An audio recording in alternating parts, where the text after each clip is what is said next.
नमस्कार। छत्तीसगढ़ सरकार की आज एक बहुत ही महत्वपूर्ण कैबिनेट की बैठक रखी गई थी। कैबिनेट की बैठक समाप्त हो चुकी है और कैबिनेट की बैठक में कई बड़े फैसले लिए गए हैं, जिसमें कर्मचारी और किसानों को लेकर भी कई महत्वपूर्ण फैसले लिए गए हैं। तो कर्मचारी, किसानों सहित और जिन एजेंडों पर आज कैबिनेट की बैठक में मोहर लगाई गई है, उसको आपको विस्तार से बता देता हूं कि किन किन फैसलों पर आज सरकार ने कैबिनेट की बैठक में मोहर लगाई है।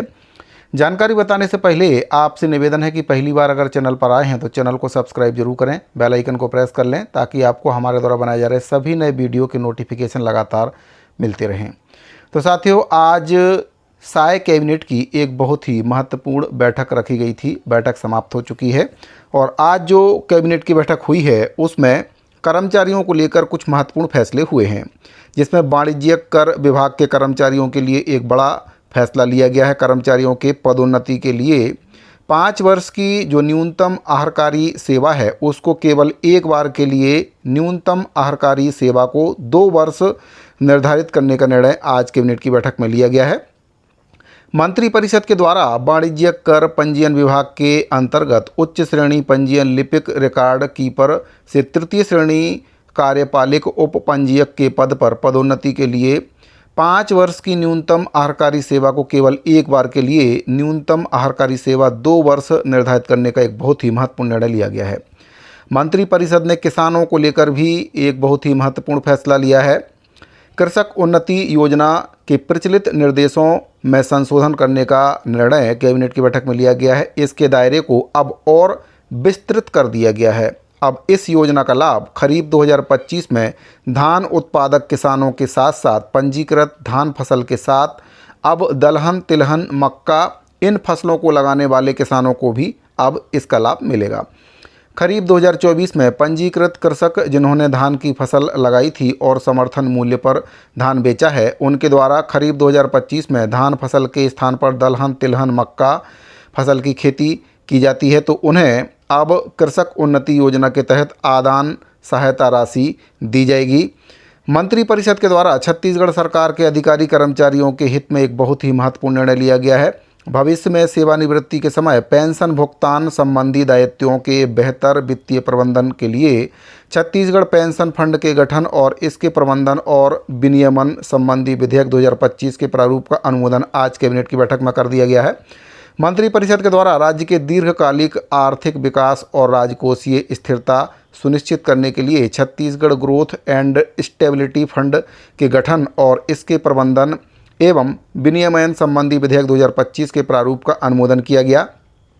इससे राज्य के राजस्व में असामान्य वृद्धि, कमी का समुचित प्रबंधन और आर्थिक मंदी के समय वित्तीय सुरक्षा इससे प्राप्त होगी। मंत्रिपरिषद के द्वारा राज्य में लॉजिस्टिक सेक्टर के समग्र विकास के लिए छत्तीसगढ़ राज्य लॉजिस्टिक पॉलिसी 2025 के प्रारूप का अनुमोदन किया गया है। इस पॉलिसी से छत्तीसगढ़ राज्य लॉजिस्टिक हब के रूप में विकसित होगा और निर्यात अधोसंरचना को भी इससे मजबूती मिलेगी। राज्य की भौगोलिक स्थिति का लाभ लेते हुए लॉजिस्टिक सेक्टर और ई कॉमर्स की राष्ट्रीय और बहुराष्ट्रीय कंपनियों को लॉजिस्टिक हब की स्थापना के लिए निवेश के लिए आकर्षित किया जाएगा। राज्य की भंडारण क्षमता में वृद्धि होगी, जिससे प्रदेश के उद्योगों, व्यापारियों और किसानों को सस्ती भंडारण सुविधा मिलेगी। प्रदेश में लॉजिस्टिक में लगने वाले लागत कम होने पर व्यापारी निवेश और आर्थिक विकास को बढ़ावा मिलेगा। मंत्रिपरिषद के द्वारा महत्वपूर्ण निर्णय लेते हुए राज्य के कुछ कानूनों के प्रावधानों का गैर आपराधिकरण करने के लिए छत्तीसगढ़ जन विश्वास प्रावधानों का संशोधन विधेयक 2025 के प्रारूप का अनुमोदन किया गया है।